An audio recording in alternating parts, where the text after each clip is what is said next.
प्रणव ध्वनि।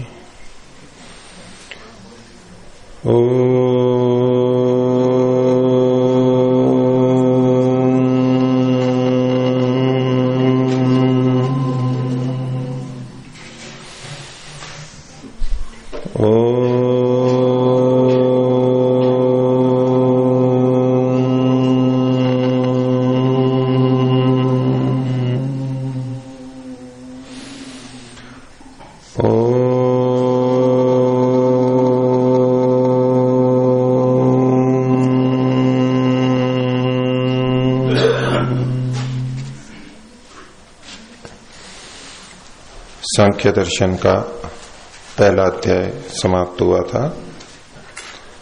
अब दूसरा अध्याय प्रारंभ होगा। प्रथम अध्याय के विषय में किन्हीं को कुछ और पूछना हो तो पूछिए। ओम प्रणाम आचार्य जी। जो सूत्र है वो एक ही है, लेकिन अलग अलग भाष्यकारों ने उनके अलग अलग अर्थ लगा दिए हैं। तो क्या वो ऋषि के मंत्र को समझ नहीं पाए और अपनी वहां से जैसा चाहा वैसा ही अर्थ कर दिया, जिसके कारण उसकी भ्रांतियां भी होगी? या कोई ऐसा सर्वमान सिद्धांत नहीं है जिसके आधार पर ठीक ठीक तरह से उस अर्थ को लगा दिया?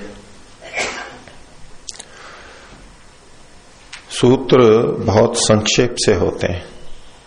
सूत्र शैली ऐसी होती है कि बहुत संक्षेप से कुछ शब्द कहे गए होते हैं, उसमें पूरी वाक्य रचना नहीं होती है। कुछ शब्दों को हम उसमें अंतर्भावित मानते हैं और करके वाक्य को पूरा करते हैं। इसलिए वो जो वाक्य पूर्ति होती है वो अलग अलग अपनी ऊहा से भिन्न भिन्न कर लेते हैं। और कई बार पीछे का प्रसंग क्या चल रहा है उसके आधार पर भी सूत्रों का अर्थ हम करते चलते हैं, प्रकरण के आधार पर।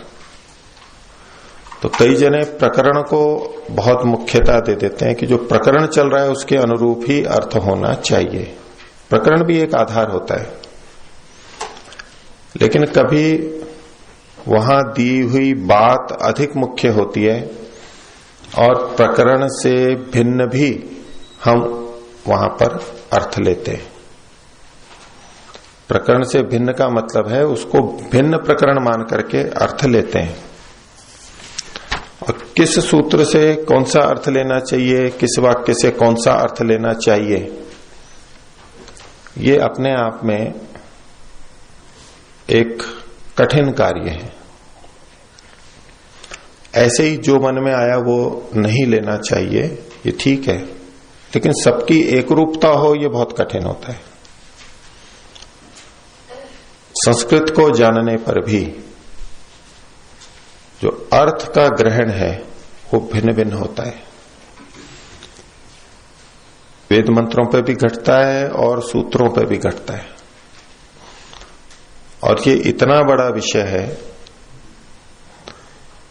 कि दर्शनों में एक अलग दर्शन इसी उद्देश्य से बनाना पड़ा, वह मीमांसा दर्शन। विशेष रूप से पूर्व मीमांसा।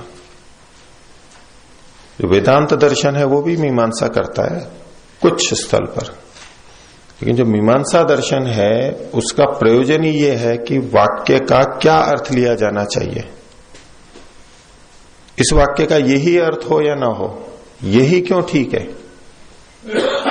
तो जो ब्राह्मण ग्रंथों में औरों में बहुत सारे वचन आते हैं, उनको उदाहरण बना बना करके यहाँ कोई ये अर्थ लेता है, कोई ये यहाँ ये अर्थ लेना चाहिए, क्यों ये अर्थ लेना चाहिए। अनेक अर्थ प्रतीत होते हो तो कौन सा ज्यादा संगत है, ये विवेचना मीमांसा का विषय है। और वो अकेला दर्शन बाकी पांचों दर्शनों से बड़ा है, वो सबसे उन पांचों से भी अधिक सूत्र उसमें है। एक तरफ पांचों दर्शनों के सूत्र और एक तरफ अकेले मीमांसा दर्शन के सूत्र। तो जो बात आप रख रहे हैं कि एक ही सूत्र के अलग अलग विद्वान अलग अलग अर्थ करते हैं, वेद मंत्रों के संदर्भ में भी ये देखा जाता है। होना निश्चित अर्थ चाहिए। वक्ता ने किसी निश्चित अर्थ को ध्यान में रखते हुए ही वो सूत्र रखे हैं, मंत्र रखें, इसलिए उसका अर्थ तो निश्चित होना चाहिए और अधिक संगत जो अर्थ होता है वो स्वीकार्य होता है। दूसरा, ये सूत्र बहुत लंबी परंपरा से, बहुत पुराने काल से चले आ रहे हैं। इनका ऋषिकृत भाष्य अभी हमें उपलब्ध नहीं होता है, तो उस परंपरा के टूट जाने से अब विद्वान अपनी ऊहा से जो अर्थ करते हैं उसमें अनेक जगह भिन्नता देखी जाती है।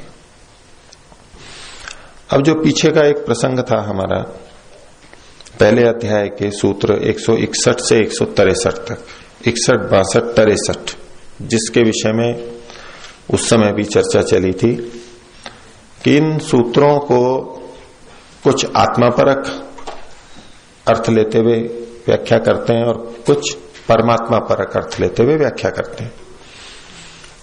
तो है तो सभी विद्वान, पढ़े हैं, संस्कृत जानते हैं, व्याकरण जानते हैं, दर्शनों का अध्ययन है, सिद्धांतों को भी जानते हैं, लेकिन फिर भी ये भिन्नता क्यों, गलत क्यों हो जाता है, कोई असंगत क्यों होता है? जो बताने वाले हैं उन्होंने तो अपनी दृष्टि से संगत ही लिखा होता है, पर बहुत बार सूत्रों को देखते हैं, व्याख्या करते हैं, बहुत कार्य होते हैं दर्शनों की व्याख्या और कार्य, तो अनेक बार तो उन बिंदुओं पर बहुत अधिक विचार न कर पाने के कारण से एक प्रथम दृष्टया जो अर्थ आया उसको लिख दिया, थोड़ी शीघ्रता भी रहती है। पुस्तक लिखने वाले इस बात को अनुभव करेंगे कि अनेक बार उस पुस्तक को पूरा करना होता है, विलंब हो रहा होता है कि चलो पूरा करना है, बहुत से स्थल विचारणीय होते हैं, पर अब पुस्तक जानी है तो जो भी दृष्टि बनती है उसी को लिखते हैं। तो ये जो 61, 62, 63 सूत्र थे, इसके पीछे का जो प्रसंग चल रहा है वो जीवात्मा का प्रसंग चल रहा है। किसका प्रसंग है? प्रकरण जीवात्मा का।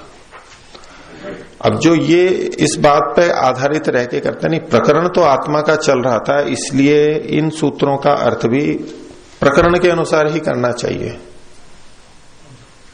ठीक है, ये एक आधार है ना उनका। आपको भी ठीक लगता होगा भाई जिसका प्रकरण चल रहा है उसी प्रकरण में घटाना चाहिए, लेकिन मीमांसा दर्शन का एक सिद्धांत, जहां भिन्न भिन्न चीजों से अर्थ प्रतीत हो रहे हो तो वहां किसको बलवान माना जाए? तो वहां पर श्रुति, लिंग, वाक्य, प्रकरण, स्थान और समाख्या, ये मीमांसा की बहुत महत्वपूर्ण बात है। श्रुति, लिंग, वाक्य, प्रकरण, स्थान और समाख्या, 6 चीजें हैं। अभी आप उसमें अधिक मत जाइएगा, ये तो विस्तृत विषय है। इन 5 से अर्थ हम ग्रहण करते हैं, सब मान्य है। समाख्या ये है जो व्याकरण से अर्थ पता लगता है हमें, शब्द शास्त्र से, शब्द रचना से, शब्द की प्रकृति प्रत्यय से जो अर्थ आता है वो समाख्या है।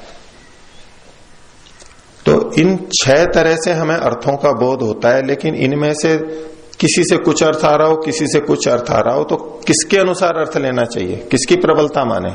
एक को तो हटाना पड़ेगा, एक को हटाना होगा, तो कौन सा अर्थ लें? तो उसमें इन्होंने बलवत्ता का निर्धारण किया है। इसमें जो पहले वाला है वो अधिक बलवान होता है, तो बाद वाले का अर्थ छोड़ा जाता है। श्रुति बलवान होती है लिंग से, लिंग बलवान होता है वाक्य से, वाक्य बलवान होता है प्रकरण से, प्रकरण बलवान होता है स्थान से, और स्थान बलवान होता है समाख्या से। पहले पहले वाले बलवान होते हैं और उसके आधार पर निर्णय किया जाता है ये अर्थ होगा। अब यहां प्रकरण की दृष्टि से तो आत्मा का अर्थ होना चाहिए, जैसा कि 2 व्याख्याकारों ने किया है। यह प्रकरण, श्रुति, लिंग, वाक्य 3 पहले आ गए हैं, फिर प्रकरण, स्थान, समाख्या, प्रकरण 4थे स्थान पे है। तो प्रकरण के अनुसार आत्मा का होना चाहिए, लेकिन जब आत्मा के अनुसार करते हैं तो आप लोगों को ही लगा कि भाई ये तो जीवात्मा पे घटता ही नहीं है, नित्य मुक्तत्व तो जीवात्मा परमात्मा पे, नित्य मुक्तत्व तो जीवात्मा पे घटता ही नहीं है, औदासीन्य आत्मा पे घटता ही नहीं है, ये तो परमात्मा पे घटता है। ये हमने चूंकि अन्य शास्त्र पढ़ रखे हैं, हमें पता है कि परमात्मा के गुणधर्म क्या है, आत्मा के क्या है, लक्षण क्या है, चिन्ह क्या है, इसको कहते हैं लिंग। तो प्रकरण के अनुसार यहां आत्मा परक अर्थ प्राप्त हो रहा है, और लिंग या लक्षण के आधार पर यहां पर परमात्मा का अर्थ प्राप्त हो रहा है। अब इन दोनों में से किसको प्रधानता दें? तब मीमांसा देता है श्रुति लिंग वाक्य प्रकरण स्थान समाख्या। श्रुति के बाद में लिंग, लिंग पहले है, श्रुति लिंग वाक्य प्रकरण, प्रकरण बाद में है, इसलिए प्रकरण की अपेक्षा लिंग को अधिक महत्ता दी जाएगी। इसलिए परमात्मा परक अर्थ यहां पर अधिक संगत है, हमारे को संगति भी प्रतीत होगी। इनका जो प्रश्न है कि क्या कोई ऐसा निर्धारक तत्व है, मापक तत्व है कि यहां यही अर्थ क्यों ठीक है। अब यूं तो सभी कहने लगेंगे नहीं भाषा है, संगति अपनी अपनी लगाएंगे, नहीं, उसका निर्धारक तत्व है। इतना बड़ा शास्त्र मीमांसा इसीलिए लिखा गया है क्योंकि ये बड़ी समस्या है, पहले से रही है। इस वाक्य का यही अर्थ क्यों हो, दूसरा क्यों नहीं हो सकता। अब दो जने अलग अलग अर्थ कह रहे हैं तो कोई पैमाना है या नहीं है कि यही ठीक है, यही ठीक है। अगर ये मीमांसा के क्रम वाली बात निर्धारित नहीं होती तो एक कहता नहीं प्रकरण से ये अर्थ प्राप्त हो रहा है, दूसरा कहेगा नहीं ये तो घट ही नहीं रहा है आत्मा पे। अब दोनों आपस में विरोध होता और आपस में करते, वो कहता नहीं प्रकरण के अनुसार आत्मा का ही होना चाहिए, वो कहता नहीं लक्षण तो घट ही नहीं रहे। अब किसकी बात मान्य होगी। सामान्यतया हम देखें तो कहें नहीं प्रकरण की बात मान्य हो, प्रकरण से भिन्न जाकर के थोड़ा ना बात कर सकते हो। प्रकरण यहां तक चला, आत्मा परमात्मा का दोनों का ही प्रकरण है एक तरह से, तो अभी आत्मा का चल रहा था। अब यहां सूत्रों में नहीं देखते हैं कभी प्रकृति का वर्णन आ गया, कभी आत्मा का आ गया, कभी परमात्मा का आ गया, तो वहां कोई ऐसा प्रकरण का निर्धारण थोड़ा है कि भाई यहां तक तो आत्मा का ही चलेगा, उसके बाद फिर दूसरे का चलेगा। सूत्रों कुछ सूत्र उसके आ गए, कुछ सूत्र उसके आ गए, तो ये तो प्रकरण तो बदलता ही रहता है। यहाँ पर एक प्रसंग पूरा हो गया तो दूसरा चालू हो जाता है। वहां ऐसा थोड़ा ना होता है कि यहाँ रेखा खींची हुई है और ये अध्याय बदल गया और ये हो गया, ये तो सूत्र लगातार चलते आ रहे हैं। तो इसलिए ये कोई ऐसा निर्धारक नहीं है कि 160 तक आत्मा का प्रकरण था तो 161 में भी आत्मा ही जाना चाहिए, ये कोई आवश्यक नहीं है। लेकिन हाँ कोई कह सकता है नहीं प्रकरण चल रहा था तो होना चाहिए। तो यहां ये ऋषियों ने निर्धारण किया है कि जब ऐसे विरोध आ रहा हो, लक्षण दिख रहे हैं किसी के और प्रकरण दिख रहा है किसी और का, तो प्रकरण को गौण करके चिन्ह को, लक्षण को प्रमुखता देते हुए वो अर्थ करना चाहिए। ये एक निर्धारक तत्व आपको उपनिषदों में बहुत जगह मिलेगा। वहां ऐसे ऐसे शब्द आते हैं जिसमें वो शब्द आत्मा पे घटता ही नहीं है, वो तो परमात्मा पे घटता है। और प्रसंग चल रहा था आत्मा का, तो अधिकतर लोग यही कहते हैं देखो प्रसंग आत्मा का चल रहा था, ये बीच में जो वर्णन आया ये भी आत्मा का ही होना चाहिए। इस आधार पे वो आत्मा को भी विभू मानने लगते हैं, जो कि परमात्मा का लक्षण है, लेकिन आत्मा में घटाने लगते हैं। कहते नहीं प्रसंग ये चल रहा था, भले ही प्रसंग वो चल रहा हो, प्रसंग से भी बलवान दूसरी 3 चीजें और होती हैं, श्रुति लिंग और वाक्य। अधिकतर भ्रांतियां इसीलिए वो कहते हैं नहीं प्रसंग ये चल रहा था, अब प्रसंग से भिन्न अर्थ कर दो तो तत्काल कहते हैं तो प्रसंग से भिन्न अर्थ कर रहे हो आप। हमारे मन में भी यही आता है कि हाँ ये तो प्रकरण से भिन्न अर्थ कर दिया, ये तो गलत है। प्रसंग से भिन्न भी अर्थ होता है यदि श्रुति लिंग वाक्य होते हैं तो निर्धारक तत्व हैं, पर उन सबका अच्छी तरह से ज्ञान होना चाहिए, उसका परिपालन करे तब तो ठीक है। नहीं जानेंगे, कसौटी ही नहीं पता है, तब तो ऐसा होता ही रहेगा। तो निर्धारक तत्व ऋषियों ने बहुत मेहनत की है, बहुत प्रबलता से इस बात को किया है। प्राय जो साधक होते हैं, आध्यात्मिक व्यक्ति होते हैं, वो कहें क्या आवश्यकता है इन सबको पढ़ने की, इतने बड़े बड़े शास्त्रों को, और खासतौर से मीमांसा को पढ़ने की क्या आवश्यकता है। योग दर्शन पढ़ लिया बस, हमारे को विद्वान थोड़ा ना बनना है। विद्वान तो बहुत लोग हैं, हमारे को तो आध्यात्मिक बनना है, साधक बनना है, ईश्वर को पाना है। शास्त्रों के नहीं, जो जिन ऋषियों ने लिखे थे वो आध्यात्मिक नहीं थे क्या, मूर्ख थे वो। उनका भी तो लक्ष्य ईश्वर ही था, या उनको समझ में नहीं आया था कि ईश्वर का लक्ष्य क्या है, और शास्त्रों में ही दूसरों में यूं ही अपना समय बिताते रहे वो। हम ऐसा समझ लेते हैं अपने आप को, पता नहीं कितना बड़ा आध्यात्मिक समझ लेते हैं, और ऋषि मुनियों को हम मूर्ख सिद्ध कर रहे होते हैं, ये हमें पता ही नहीं लगता है। वैसे ऋषियों का गुणगान करेंगे, हम ऋषियों के अनुसार चलते हैं, लेकिन जहां पढ़ने में कठिनाई हुई शास्त्र को, अध्यात्म का सहारा लेकर के, उसकी ओट लेकर के और अपने आलस्य की पुष्टि अपने को सही सिद्ध करते रहते हैं। ये आध्यात्मिक लोगों में व्यापक दोष है। तो हमें ये मान के चलना चाहिए, ऋषियों के प्रति हम श्रद्धा रखते हैं। ऋषि मुक्ति की दृष्टि से ही बात करते हैं, वेद मुक्ति की दृष्टि से ही बात करेगा। और यही कारण है कि आध्यात्मिक व्यक्तियों में इतनी परस्पर भिन्नता और भ्रांतियां हैं। सबसे अधिक परस्पर विरुद्ध बातें आध्यात्मिक लोगों में मिलेंगी, विज्ञान में नहीं मिलती हैं। फिर हम रोते रहते हैं कि धर्म में ऐसा भेद क्यों, अध्यात्म में ऐसा भेद क्यों। ये आध्यात्मिक व्यक्तियों ने खुद ने ऐसा पैदा किया है। फिर एक दूसरे को कहते रहते हैं वो ऐसा मानता है, वो ऐसा मानता है। मानेंगे ही वो तो, कसौटी को तो आपको चाहिए नहीं, तराजू से तोलने में तो कष्ट होता है। अब तराजू पे तुलेगा तो सच का सच, बुरे का गलत होगा, तो वो अहंकार भी टूटता है। तभी तो टूटता है अहंकार कि हाँ मैं जो मानता था वो गलत था। वो अहंकार को तोड़ने के लिए बात करेंगे आध्यात्मिक व्यक्ति, लेकिन अपने सिद्धांत को कभी नहीं छोड़ेंगे अध्यात्म के नाम से। नहीं, ये तो गलत नहीं हो सकता। तो इतना अधिक अहंकार रहता है आध्यात्मिक व्यक्तियों में भी कि वो छोड़ने को तैयार नहीं होते। तो इन सबके निश्चयात्मक अर्थ हो सकते हैं, होंगे, होने ही चाहिए। नहीं तो हम ये कहेंगे कि इन्होंने पता नहीं क्या सूत्र बना दिए, कैसे कुछ भी अर्थ करते रहते। ऋषियों पे दोष देंगे, वेदों पे दोष देंगे कि कुछ भी अर्थ हो जाते हैं, तो वेद का दोष है। वेद का नहीं हमारा दोष है, सूत्रों का नहीं हमारा दोष है। हम ढंग से नहीं समझ पा रहे, उस शैली को नहीं कर पा रहे।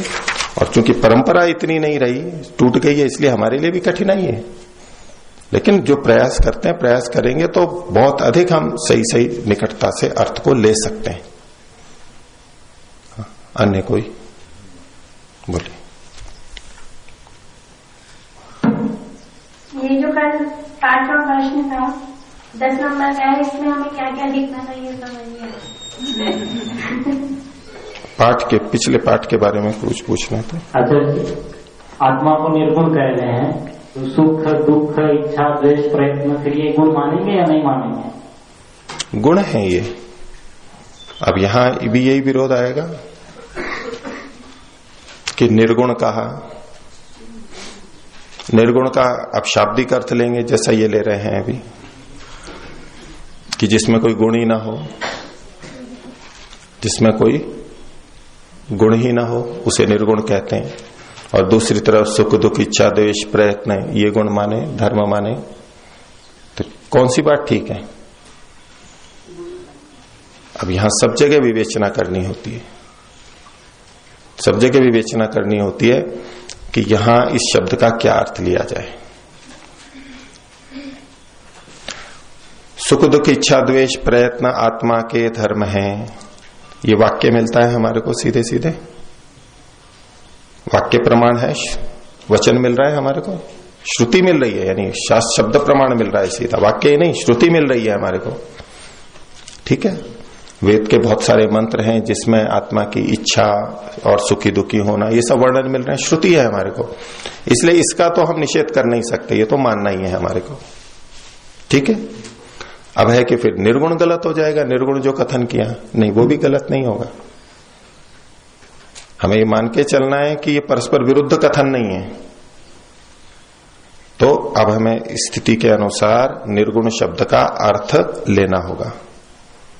ये अर्थ नहीं लेंगे कि उसमें कोई गुण ही नहीं होता है, नहीं तो सीधा विरोध आएगा। और न जाने कितने शास्त्र चर्चाएं यूं ही चलती रहती हैं कि सगुण है या निर्गुण है, ये है या वो है, और उसमें विरोध होता रहता है। वो उस प्रमाण को देगा या वो इस प्रमाण को देगा, तो परस्पर विरुद्ध थोड़ा है ये प्रमाण। तो निर्गुण का मतलब है कि आत्मा में तीनों गुणों से भिन्न है, सत्वरस्तम से, और सत्वरस्तम इत्यादि निमित्तों से उसके अंदर स्वरूप में कोई परिवर्तन नहीं आता है, कोई नैमित्तिक गुण उसमें नहीं आता है। ये उसके जो अपने गुण धर्म हैं उनमें उभार और नीचे होना, उद्भव अनुद्भव होना, ये तो होगा, लेकिन और चीजें कुछ उसमें आ जाएं, इस रूप में वो निर्गुण है। नैमित्तिक गुण उसमें ऐसे बाहर से उसके अंदर स्वयं में आ जाए, ऐसा नहीं होता है। उन्हीं गुणों का निषेध वहां पर माना जाएगा। उसके जो अपने स्वाभाविक गुण धर्म हैं वो तो उसमें माने ही जाएंगे, उसका निषेध नहीं माना जाएगा। और निर्गुण के साथ में यहां पर असंग शब्द साथ में आ ही रहा है, ठीक है। असंगो ही अयम पुरुष है, और उसी संदर्भ में निर्गुण आ रहा है। तो अब इसको निर्गुण को आप देखिए, निर्गुण को किस संदर्भ में देखा जा रहा है? असंग के संदर्भ में। असंग का क्या मतलब है? जिसका दूसरे से संग ना हो। तो संग शब्द संयोग को बताता है, जो कि दूसरे की उपस्थिति को बता रहा है। दूसरे के साथ उसका संग नहीं होता, वो उससे लिप्त नहीं होता, असंग है, अलिप्त है। तो दूसरा आ गया, यानी ये नैमित्तिक गुण का है, और इस संदर्भ में निर्गुण कहा जा रहा है। तो यहां निर्गुण का मतलब दूसरों के गुण जो अंदर आ जाते हैं वो इसमें नहीं है, अपने आप में वो वैसा का वैसा रहता है। और ये इसलिए भी कहा जाता है खास तौर से क्योंकि हम बद्धावस्था में अपने को संग दोष से युक्त पाते हैं। बद्धावस्था में हम अपने को काम, क्रोध, लोभ, मोह इन सब से युक्त बिल्कुल हम ऐसे ही बन गए, ऐसा ही प्रतीत होता है। तो अविवेक से संग प्रतीति होती है और मेरे में ही सारा परिवर्तन होता है, ये प्रतीति होती है। इसलिए भी वो खास तौर से कहा जाता है कि ये असंग है, निर्गुण है। ये विवेक की स्थिति में कहा जा रहा है कि वास्तव में ये असंग है, वास्तव में ये निर्गुण है। फिर ज्ञान के संदर्भ में तो ज्ञान स्वरूप माना, ज्ञान को गुण नहीं माना इन्होंने। चित धर्म न चित धर्म करके कहा था ना, निर्गुणत्वात् न चित धर्म। फिर इसकी संगति किस प्रकार से? इसकी भी उसमें कि जो जानने का उसका स्वभाव है, जानने का उसका जो अपना स्वभाव है वो उसका अपना है। हाँ, ज्ञान दूसरों से प्राप्त होता है एक अलग बात है, लेकिन जानने का स्वभाव उसका अपना है। और जानना, ज्ञान आत्मा का इतना मुख्य लक्षण है कि उसको हम अलग करके भी नहीं व्याख्या करते। न कि चेतन, चिति, चिति संज्ञाने, संज्ञान मतलब सम्यक ज्ञान, बोध, अवबोध, ये इसका सबसे मौलिक गुण है। आत्मा के जो सुख दुख इच्छा द्वेष प्रयत्न ज्ञान ये गुण बताए जाते हैं, इनमें सबसे मुख्य कौन सा है? ज्ञान। ये उसका अपना स्वरूप है।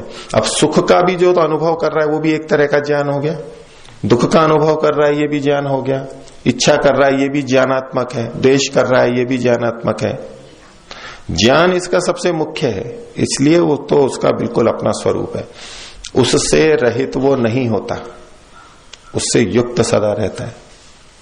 और अच्छा एक प्रश्न था, आत्मा को निष्क्रिय कहा इन्होंने, ईश्वर निष्क्रिय है या सक्रिय है? देश की दृष्टि से निष्क्रिय है। जो सर्वव्यापक होगा उसकी देशांतर गति नहीं हो सकती। सक्रिय कौन होता है? क्रियावान कौन होता है? जो एक देशी होता है। क्रिया कहते ही उसको है, एक वस्तु एक स्थान से हटके दूसरी जगह गई, इसे कहते हैं देशांतर प्राप्ति। दूसरे देश में जाना, स्थानांतरित होना, कोई भी क्रिया हो वहां देशांतर गमन होता ही है। और देशांतर गमन परिच्छिन्न में एक देशी में ही होता है, ठीक है, क्योंकि किसी स्थान पर वो नहीं है वहां वो पहुंच रहा है, जहां नहीं है वहां पहुंच रहा है, इसी को तो देशांतर गमन कहेंगे। तो परिच्छिन्न में एक देशी में ही होगा। और परमात्मा तो सर्वव्यापक है, उसमें देशांतर गमन हो नहीं सकता, इस दृष्टि से वो निष्क्रिय है। सक्रिय? सक्रिय वो दूसरों में क्रिया करता है, प्रकृति को प्रेरित कर सकता है, उसको व्यवस्थित कर सकता है, दूसरों में क्रिया देने की उसकी सामर्थ्य है, इस दृष्टि से वो सक्रिय है। दूसरे में क्रिया दे सकता है, अपने आप में उसमें कोई क्रिया नहीं होती है, ठीक है। हाँ, अन्य कोई पूछिए। आचार्य जी, ये पूछना था, अभी आप बता रहे थे कि शास्त्रों को पढ़ने के लिए बात कही जाती है जगह जगह, हम भी खूब सुनते हैं शास्त्रों की क्या आवश्यकता पढ़ने की, ऐसे ही परमात्मा का ध्यान कर लो वही ठीक है। तो आपने थोड़ा सा जो संकेत किया है इसको मैं जानना चाहता हूं कि क्या जिन्होंने संस्कृत नहीं पढ़ी वो भी शास्त्र को पढ़ सकते हैं, और इसके लाभ क्या हैं शास्त्रों को पढ़ने के, थोड़ा सा कृपा करके विस्तार से बताने की कष्ट करें आप। देखिए, वैसे तो आप शास्त्र पढ़ ही रहे हैं ये, और आप वैसे आध्यात्मिक होते तो शायद यहां उपस्थित नहीं होते, या यहां आते तो 2-3 दिन में ही यहां से चले जाते। आपको लगता है कि ये तो आध्यात्मिक लोगों के लिए नहीं है, ऐसा कई जने अनुभव भी करते हैं। ये तो तर्क वितर्क चल रहे हैं, बातें चल रही हैं, शब्द प्रमाण चल रहे हैं, इसलिए आध्यात्मिक व्यक्ति यहां टिक नहीं सकता अधिक दिनों तक, शास्त्रों को अधिक नहीं पढ़ सकता। कोई किसी कारण से बैठा हो, कोई किसी कारण से बैठा हो, कई कारण हो सकते हैं। कोई रुचि से बैठा है, किसी को बैठना मजबूरी है तो बैठा हुआ है, कोई ले आया तो अब क्या करें, या बड़ों ने कह दिया तो इसलिए क्या करें, या हम व्यवस्थापक हैं, हमारे को तो बैठना ही होगा तो क्या करें, वो एक अलग बात है। लेकिन आप देखेंगे आध्यात्मिक व्यक्ति थोड़े ही 1-2 कक्षाओं में, 1-2 दिनों में किनारा कर जाते हैं, ठीक है, उनको ध्यान उपासना वही अच्छे लगते हैं। जिन्होंने सब कुछ समझ लिया है उनके लिए तो कोई आवश्यक है ही नहीं, ठीक बात है, वो तो अब उसका व्यवहार करते हैं, साधना में जाते हैं। लेकिन इनको ठीक तरह से समझना, बहुत सारी बातों को, आध्यात्मिक व्यक्तियों में बहुत अधिक भिन्नताएं होती हैं, विचारों की, सिद्धांतों की, वो आप लोग सब अनुभव करते हैं, और अलग अलग जगह अध्यात्म को सीखने के लिए जाते भी रहते हैं। वो ये कह देते हैं, वो ये कह देते हैं, वो ये कह देते हैं। ये व्यापक समस्या है या नहीं है? ये सबकी होगी समस्या, और जाते रहते हैं, भाई कुछ हुआ नहीं, वहां जा, और वो कई जगह जाके वो और अधिक उलझ जाता है, ये भी एक कारण बनता है। तो यही इस बात को बताता है कि क्यों ऐसा हो रहा है। सब तो ठीक नहीं हो सकते, परस्पर विरुद्ध बातें भी बोलते रहते हैं, और वैदिक धर्म आर्य समाज के साधकों को छोड़ करके दूसरी जगह चले जाएंगे तो और पता नहीं क्या क्या मिलता है। इनमें ही भिन्नता रहती है, वहां तो बहुत कुछ है। तो अभी जो स्थिति है बड़ी अव्यवस्था वाली है, तो आखिर हम पहुंचे कैसे ठीक तरह से? स्वयं हम निर्णय कर नहीं सकते पूरा, और नहीं तो फिर ठीक है, जो ठीक लगा वो कर रहे हैं, जिसको जो भाया वो कर रहा है, और ठीक है, वो ऐसे भी बहुत चलने वाले हैं, मेरे को तो यही लगता है, ठीक है, करते रहिए। पर ये जो इतने लंबे काल से परंपरा चली आ रही है, नहीं आज के हम नए नए साधक थोड़ना है, हमारे जैसे और हमारे से न जाने कितने बड़े बड़े ऋषि महर्षि हो चुके, साधक हो चुके, ईश्वर को साक्षात्कार करने वाले हो चुके, वेदों के ज्ञाता हो चुके, जिन्होंने साक्षात उधर से ज्ञान प्राप्त किया है, उस परंपरा को दिया है। ये तो बहुत बड़ी हमारी परंपरा, धरोहर है। वो भी हमारे लिए समाधान का आधार बन सकती है, और बहुत महत्वपूर्ण समाधान का आधार बनती है। अगर हमारे मन में ये भाव है तो हम उन शास्त्रों को पढ़ेंगे, और हम वेदों को भी पढ़ेंगे, और वेदों को ठीक तरह समझने में जो समस्याएं हैं उसके लिए जो ग्रंथ लिखे गए हैं उनको भी पढ़ेंगे। पर आजकल ये भी बहुत कहा जाता है कि गुरुमुख से जो मिलता है वो बहुत महत्वपूर्ण होता है। किताबों से वो गुरु अपनी महत्ता इतनी बता देते हैं कि गुरुमुख पता नहीं क्या हो गया। तो ये जो लिखे गए हैं ये भी तो उनके मुख से या हाथ से लिखे गए हैं, उन्हीं ऋषियों के सामने नहीं है। तब गुरुमुख की तो कोई कसौटी होती नहीं है। गुरु ने तो जो कह दिया वो मान लो, बस वैसा ही मानना है, क्योंकि बिना श्रद्धा के अध्यात्म चलेगा नहीं।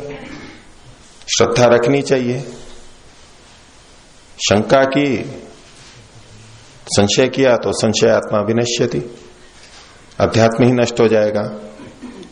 इसलिए उसके पूछने के या गुरु पे जो समस्याएं आती उसके सबके लिए उपाय कर रखे हैं अच्छी तरह से, कि भक्त को भक्ति का स्वरूप ही ये बता दो कि वो पूछे ही नहीं कुछ।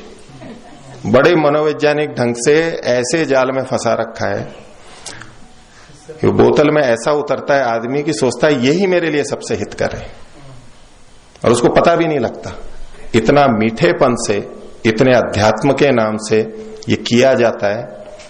जैसे संसार में शोषण होता है, मिथ्या बातें बताई जाती हैं, ऐसा अध्यात्म में भी बहुत होता है, और पता तक नहीं लगता कि हमारा शोषण हो रहा है या हमारे को गलत ढंग से बताया जा रहा है, और गुरु का भी अपना कुछ स्वार्थ है या वो जानते नहीं है इसलिए ऐसा कह रहे हैं, पता ही नहीं लगता है।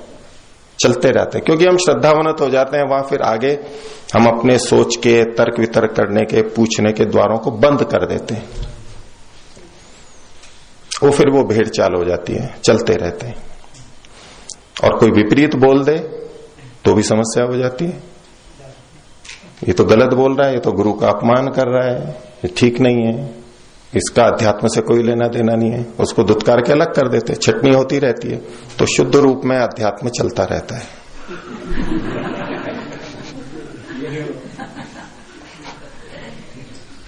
उनकी दृष्टि से वो ऐसा सोचते हैं कि ये जो विराजक क्या कहते हैं, विजातीय तत्व है या तो अराजक तत्व है। अराजक तत्व होते हैं जो अराजकता पैदा करते हैं, उसको छांटते रहते हैं। छटनी बहुत अच्छे ढंग से होती है, पूरे प्रयास से होती है, पूरा सुरक्षित रखते हुए निर्बाध रूप से अध्यात्म में चल सके, उसकी पूरी व्यवस्था है। तो लेकिन जिनको जो थोड़े से अराजक तत्व हैं, जिनको संतोष नहीं होता है, असंतोषी जीव हैं, जो थोड़ा प्रमाणों से सोच सकते हैं, तो उनको एक अवसर रहता है कि वो शास्त्रों से भी देख लें और उसके अनुरूप अगर गुरु लोग कह रहे हैं तो मान्य है। अब हमारे तो प्रेरक व्यक्ति महर्षि दयानंद, वो खुद अपने लिए ये कह गए कि मेरी कोई बात ऋषियों के विपरीत हो तो मत मानना, और ऋषियों की कोई बात वेदों के विपरीत हो तो मत मानना। ऐसा किस मत संप्रदाय में या किसी परंपरा में इतना कहने का साहस है किसी को? कोई कहते हैं क्या? कोई हो, इक्के दुक्के हो तो जानकारी में तो ऐसा नहीं। मैं हमारे गुरुजी ने जो कहा है, ये जो पुस्तक है बस इसके अतिरिक्त कुछ नहीं है। वो तो उनकी शुरुआत ही वहीं से होती है। तो ये तो निश्चित मान के चलना होगा कि जो सत्यग्राही है वही मुक्ति को पा सकता है, नहीं तो मुक्ति पा नहीं सकता। वो असत्य में रहेगा, सोचता रहेगा मैं सत्य में हूं, चलते रहिए। हाँ, ईश्वर फिर भी उन पर कुछ न कुछ कृपा तो करता ही है, क्योंकि बहुत सी अच्छी चीजें भी वो कर ही रहे होते हैं, सारे गलत थोड़ा ना होते। वो अच्छा करते हैं, फिर अगले जन्म में उनको परमात्मा खुद ऐसी जगह पे भेज देता है जहां उनको सत्य ज्ञान मिल सकता है। नहीं, जितने भिन्न भिन्न मत संप्रदाय वाले हैं, भले ही कितनी भी गलत मान्यताएं रखते हों, लेकिन बहुत सारा अच्छा भी तो होता है, अच्छा आचरण भी तो होता है। उनको पता ही नहीं लगता है क्या गलत है, लेकिन जो अच्छा है वो करते रहते हैं। अच्छे व्यक्ति बहुत होते हैं उनमें भी, उन पर भी ईश्वर की कृपा होती है। आगे उनको अगला जन्म ऐसे स्थान पर, ऐसी स्थिति में उनको संपर्क होगा सत्य के साथ में, पहुंच तो वो भी जाएंगे। जो ईमानदारी से लगाए पहुंचेगा तो वो भी, पर अगर जल्दी से करना हो तो हमको ऋषि और ये मिलते हैं, इनसे कसौटी कस के हम देख लेते हैं। इसलिए इनको पढ़ना चाहिए। और योग दर्शन में भी जो साधना की भी बात करते हैं, तो योग दर्शन में नियमों में भी तो स्वाध्याय लिखा है, और स्वाध्याय के दो अर्थ किए गए हैं, मोक्ष शास्त्रों का अध्ययन और प्रणव जप, दोनों हैं। मात्र प्रणव जप नहीं है, मोक्ष शास्त्रों का अध्ययन भी है। और ये सब मोक्ष शास्त्र हैं, ये मुक्ति को ध्यान में रख करके लिखे। आप इस सांख्य दर्शन का भी प्रारंभ देखेंगे तो शुरुआत ही वहीं से ही है, मूल विषय ही यही है इनका। तो उन मोक्ष शास्त्रों का अध्ययन करना ही चाहिए हमें। हम हमेशा ध्यान में नहीं बैठे रहते, फिर वो ध्यान में बैठे बैठे कौन क्या कर रहा है पता ही नहीं है,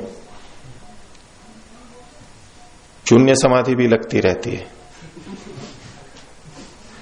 तो वो भी होती रहती है, निद्रा भी आती रहती है, क्या कर रहे हैं, कहां मन जा रहा है, कल्पना के घोड़े जहां दौड़ाने हैं दौड़ा रहे हैं, ये अनुभूति हो रही है, इससे ये हो रहा है, ये हो रहा है, पता नहीं कौन कौन सी कल्पनाएं करते रहते हैं, चलते रहते हैं, उसी के आधार पे चलते रहते हैं। जैसे आंख बंद करके कोई जंगल में चले तो अनुभूतियां तो होंगी, पर बस वो आंख बंद करके जहां जहां जाएगा वो अनुभूतियां होती रहेंगी।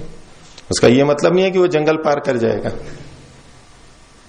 तो उसके लिए तो देखना होगा कि दूसरे कैसे चले हैं, क्या लिखा है, उससे कसौटियों से कस कस करके देखना होता है। इसलिए जिनकी सामर्थ्य है, समय है, उनको अवश्य समय लगाना चाहिए, जैसे कि आप अभी लगा रहे हैं। ये तपस्या है शास्त्रों को पढ़ना, हर कोई नहीं बैठ सकता, हर कोई शास्त्र में दिमाग नहीं लगा सकता, ऊब जाएगा वो।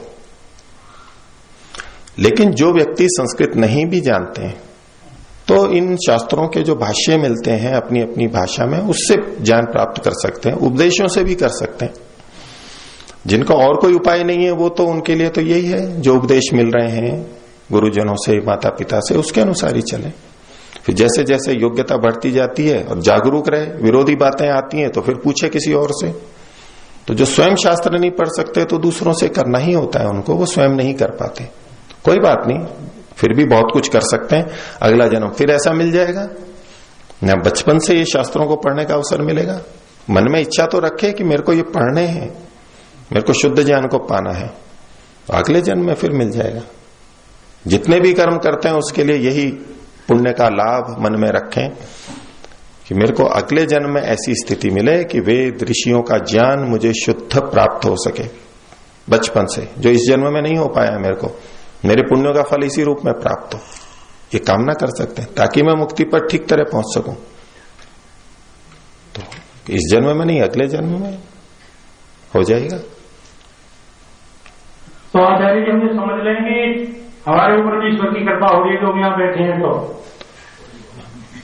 उन्होंने कहा थोड़ी बहुत आपका प्रयत्न भी है, ठीक है जी, प्रयत्न भी है और कृपा भी है। ऐसी परिस्थितियां हमारे को प्राप्त होती हैं यहां या जहां पर भी।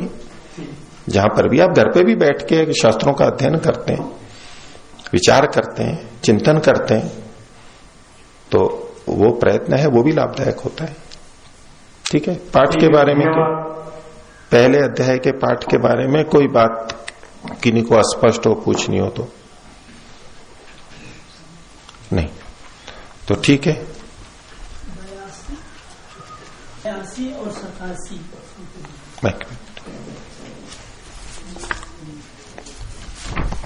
बोलिए। 82 और 87 सूत्र हाँ, को व्याख्या देखिए 82वां सूत्र। 82वां सूत्र है न आनुश्रविकादपि तत्सिद्धि। आनुश्रविक कर्म है ये, पीछे का आप देखिए 81 है न कर्मण उपादानत्व योगात। तो कर्म का विषय चल रहा है और मुक्ति की प्राप्ति किन कर्मों से हो सकती है। तो दो प्रकार के कर्म विभाजित किए जाते हैं, एक तो दृष्ट और दूसरे आनुश्रविक। योग दर्शन में भी आता है दृष्ट विषय और आनुश्रविक विषय। यह कर्म के संदर्भ में है ऐसे कर्म जिनका फल हमें यही प्रतीत हो जाता है, इसके करने से ये हो रहा है, ये दृष्ट कर्म है। तो उन दृष्ट कर्मों से तो मुक्ति की सिद्धि हो नहीं सकती है, त्रिविध दुखों की अत्यंत निवृत्ति हो नहीं सकती, जैसा प्रारंभ में विवेचित किया। तो कोई ये सोचे कि आनुश्रविक कर्मों से तो त्रिविध दुखों की अत्यंत निवृत्ति हो जाएगी, ऐसा कोई सोच सकता है कि दृष्ट से तो नहीं हो रही, तो अनुश्रविक यानी शास्त्रों में जो कहे गए, वेदादि शास्त्रों में जो ऐसे कर्म कहे हैं जिनका फल आगे जन्मों में के लिए यहां नहीं मिल रहा है, ऐसे जो कर्म जिनका फल सुना जाता है, इससे ऐसा होगा, इससे ऐसा होगा, देखा नहीं जाता है, तो क्या ऐसे कर्मों से मुक्ति हो जाएगी? तो उसके लिए कहा न आनुश्रविकादपि तत्सिद्धि। इन आनुश्रविक कर्मों से भी उसकी यानी मुक्ति की त्रिविध दुखों की अत्यंत निवृत्ति की सिद्धि नहीं होती है। न आनुश्रविकादपि तत्सिद्धि। क्यों नहीं होती है? क्यों कारण ऐसा कहा, किस कारण से ऐसा कहा? तो इसी में उत्तर दिया साध्यत्वेन आवृत्ति योगात। साध्य के रूप में उसमें बार बार आवृत्ति होगी। साध्य का मतलब है जिस लक्ष्य से हम किसी कर्म को करते हैं, इससे मुझे ये प्राप्त होगा, इससे मुझे ये प्राप्त होगा। तो दृष्ट कर्मों में भी हम ऐसा करते हैं, फिर वो प्राप्त हो जाता है, फिर वापस समाप्त होता है, फिर उसके लिए प्रयास करते हैं, ऐसा बार बार करना होता है। तो साध्य के रूप में आवृत्ति का योग देखा जाता है। अनुश्रविक कर्मों का फल भी भले ही बहुत अच्छा है, वो भोग करके फिर यहां पर आ जाते हैं कुछ ही समय बाद में, तो बार बार आवृत्ति होगी। तो हमारा उद्देश्य तो त्रिविध दुखों से अत्यंत निवृत्ति है, वो अनुश्रविक कर्मों से भी नहीं हो पाएगी। ये सकाम कर्म है अनुश्रविक कर्म भी, इसलिए अपुरुषार्थत्व में इन अनुश्रविक कर्मों में भी अपुरुषार्थता है। अत्यंत पुरुषार्थ की प्राप्ति उससे भी नहीं हो सकती। ये पुरुषार्थत्व तो कह सकते हैं, कुछ समय कुछ अच्छा हो रहा है, बहुत अच्छा भी हो रहा है, लेकिन अत्यंत पुरुषार्थ नहीं कह सकते। इसलिए को कहा इसमें भी अपुरुषार्थता ही है, व्यर्थ है ये तो। एक दृष्टि से जितने पुण्य कर्म हैं उसको अगर सुख की दृष्टि से ही देख रहे हैं सांसारिक सुख भोग की दृष्टि से ही जब हम उन कर्मों को कर रहे हैं तो योगी की दृष्टि से व्यर्थ है वो सारा का सारा। क्या प्रयोजन है उसका? लौकिक व्यक्ति यही सोचेगा कि मैं पुण्य कर्म कर रहा हूं, उससे ये मिलेगा वो मिलेगा, बहुत बड़ी उपलब्धि समझ रहा है उसको। और आध्यात्मिक व्यक्ति, विवेकी व्यक्ति कह रहा है कि इस सब को करके भी पाया तो उन्हीं सुख सुविधाओं को, भोगों को, उससे फिर संस्कार बन गए और संस्कार बन गए। ठीक है, कुछ सुख भोग लिया लेकिन फिर संस्कार बन गए। मुक्ति की दृष्टि से आगे कहां बढ़ा मैं, बल्कि उन भोगों को भोग भोग करके और भोग के संस्कार बना लिए, वो तो उसको व्यर्थ ही समझ रहा है। ये कोई मतलब नहीं मेरे को इससे, वो तो व्यर्थ कोटि में रख देगा इन पुण्य कर्मों को, सकाम पुण्य कर्मों को। तो उस बात को कहा कि आनुश्रविक कर्मों से भी मुक्ति की प्राप्ति नहीं होती, क्योंकि साध्य की दृष्टि से तो वहां बार बार आवृत्ति देखी जाती है, वही सुख दुख वही सुख दुख वही जन्म मरण चलता रहेगा। इसलिए ये तो अपुरुषार्थता है, ये प्रयोजन हो ही नहीं सकता आत्मा का। हाँ, साधन के रूप में इनका उपयोग किया जाता है, वहीं तक इनका उपयोग है। और वेदों में, शास्त्रों में ये चीजें केवल साधन के रूप में ही प्रस्तुत की गई हैं। उतना लेंगे तो कोई दोष नहीं है, लेकिन साध्य के रूप में लिया तो दोष बनेगा। हो गया 82वां। दूसरा 86 87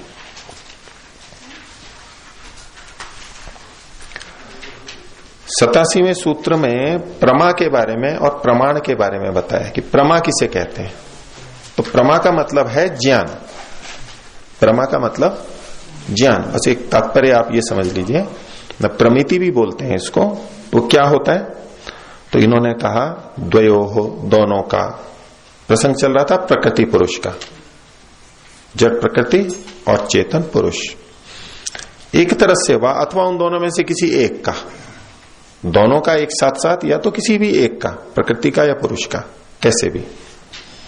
तो द्वयोः एक तरह से वा अपि असन्निकृष्टार्थ परिचित्ति, जो उसके विषय में ज्ञान नहीं था उसका हो जाना, इनके बारे में जो हमारे को जानकारी नहीं थी, प्रकृति या पुरुष के बारे में जो अज्ञानता थी, अजानकारी थी, जानकारी नहीं थी, उसका जो होना है, जानकारी का होना है, उसको प्रमा कहते हैं।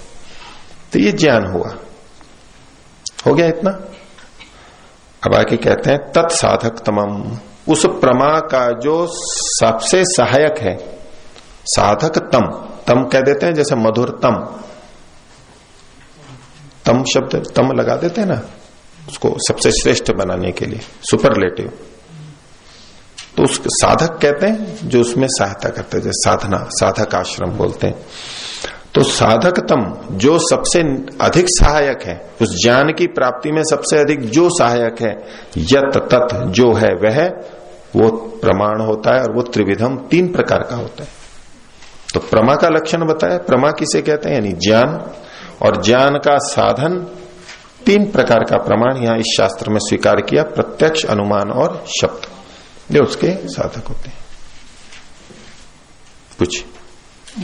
आचार्य जी, जो आपने अभी थोड़ी देर पहले बताया था, आत्मा निष्क्रिय है या सक्रिय है, निर्गुण है या सगुण है, हाँ, उसमें ये शंका हो रही है कि आत्मा निष्क्रिय भी है और सक्रिय भी है, निर्गुण भी है, और प्रकृति के साथ जब संयोग में आती है तो उसका भी प्रभाव रहता है, क्योंकि आत्मा मुक्त और बद्ध दोनों अवस्थाओं में रहती है। तो इसका हम कोई एक उत्तर नहीं दे सकते ना। फिर एक दे सकते हैं, तत्वतः तो आत्मा असंग है, निर्गुण है तत्वतः, वस्तुतः, लेकिन वो अनुभूति, वो स्थिति विवेक में ही बनेगी, उसका ज्ञान विवेक अवस्था में ही होगा। और अविवेक की अवस्था में हम अपने आप को संग युक्त समझते हैं, गुणों से युक्त समझते हैं। जैसे जैसे गुण में होगा वैसा वैसा ही हम अपने आप को समझते हैं। वो अविवेक की स्थिति में होगा, लेकिन वास्तव में हम अलग ही हैं। ये विषय और आगे आएगा। वो मणि वाला उदाहरण भी था जो उस दिन चल रहा था कि पास में जो रंगीली वस्तु आई तो वो मणि रंगा हुआ तो दिख रहा है, लेकिन वास्तव में उसमें कोई रंग नहीं है, वास्तव में कोई रंग नहीं है, वो अपने आप में स्वच्छ है, निर्मल है। ये बात तो यहां आगे और कई जगह आएगी, बार बार इस बात को बताएंगे। तो आत्मा उस दृष्टि से बाहर के प्रभावों से अपने आप में उसमें कोई परिवर्तन नहीं होता, लेकिन प्रभाव उसमें सुख दुख की अनुभूति के रूप में ये तो बदलाव दिखाई देगा, ये तो उसमें होता ही है। इस रूप में वो भोग आत्मा को ही होता है, ये कथन होगा।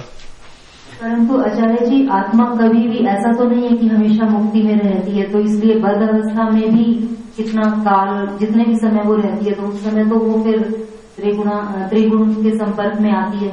आता है ना, उतना तो मान ही रहे ना, त्रिगुण के संपर्क में तो आ रहा है। तो नित्य मुक्त तो उसका स्वभाव नहीं है ना? नहीं है ना, ये नित्य मुक्त वाली बात तो परमात्मा की थी। व्यावृतो उभय रूपा, उससे पहले वाले सूत्र में जो कहा गया था कि वो न तो नित्य मुक्त है न नित्य बद्ध है, दोनों से ही पृथक है, यानी दोनों से युक्त रहता है वो, ये तो है ही।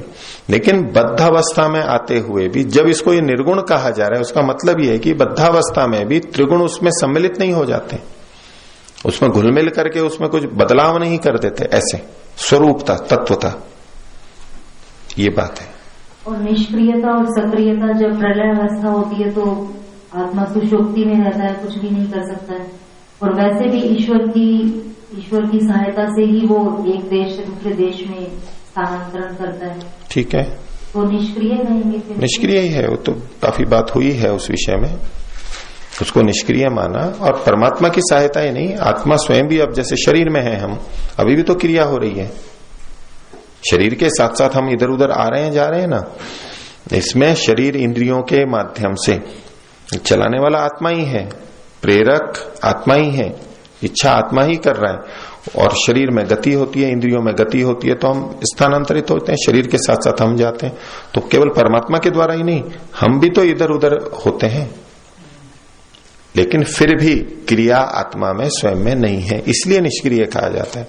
निष्क्रिय का यह अर्थ नहीं है कि वो कहीं इधर उधर आ जा ही नहीं सकता है, शरीर के माध्यम से आता जाता है, परमात्मा की सहायता से परमात्मा कहीं भी उसको ले जाता है, जन्म देना होता है तब कहीं भी इधर उधर जाता है, सूक्ष्म शरीर के माध्यम से जाता है। इस रूप में गति तो है उसकी, लेकिन वो उसकी अपनी नहीं है, स्वयं वो कुछ नहीं कर सकता, इसलिए निष्क्रिय है। ठीक है,